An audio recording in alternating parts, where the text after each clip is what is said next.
Hello everyone and happy holidays! 6 months ago I made a tutorial video on how to make animated expressions. I have now improved on my rigging and I have a smarter way of rigging. In today's tutorial I will show you guys in detail how I go from start to finish animating expressions.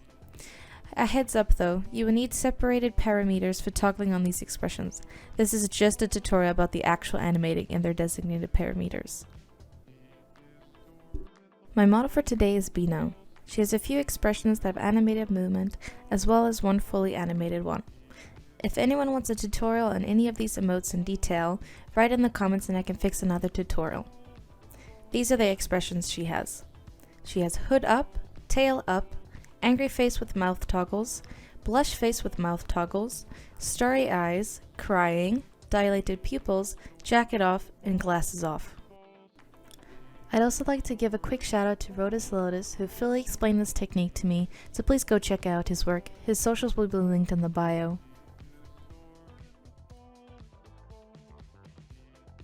First, I want to create the parameter. I've been using -1, 0, 1 as my range.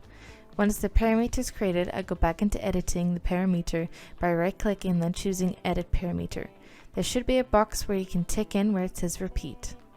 Now when you pull in your parameter, you can tell it keeps going. Not all expressions require repeat. Bino's blush expression has pounding eyes.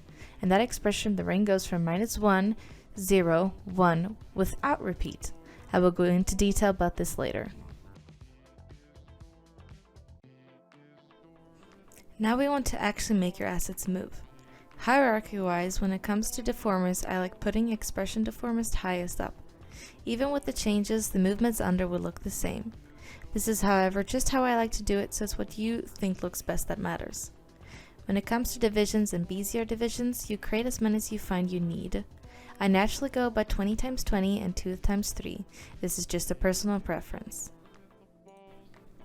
My personal favorite one to use is rotation.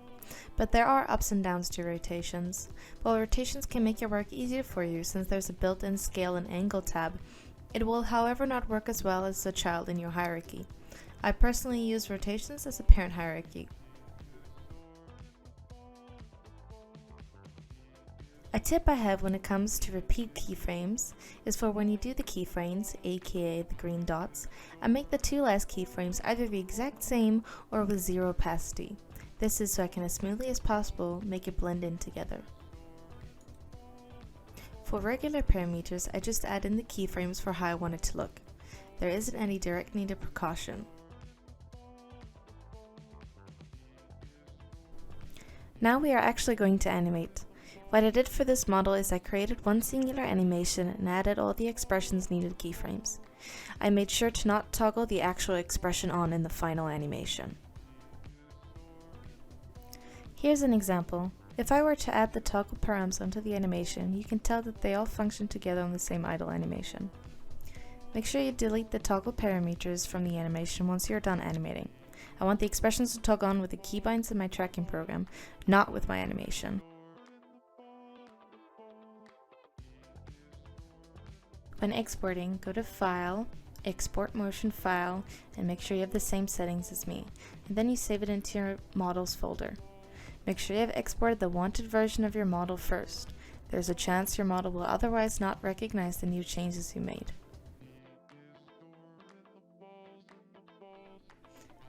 My personal preference for a tracking program is VTube Studio, but someone asked me if I could show how to do it in PRPL Live, so I will show how to add on the idle animation in both programs. For both programs, you go into Settings, specifically Avatar Settings. Its symbol is a half-body avatar with a cogwheel next to it. There is a button where it says idle animation or motion. Press the button and add the idle animation. Here you go, animated expressions! Thank you for watching and good luck on your rigging journey.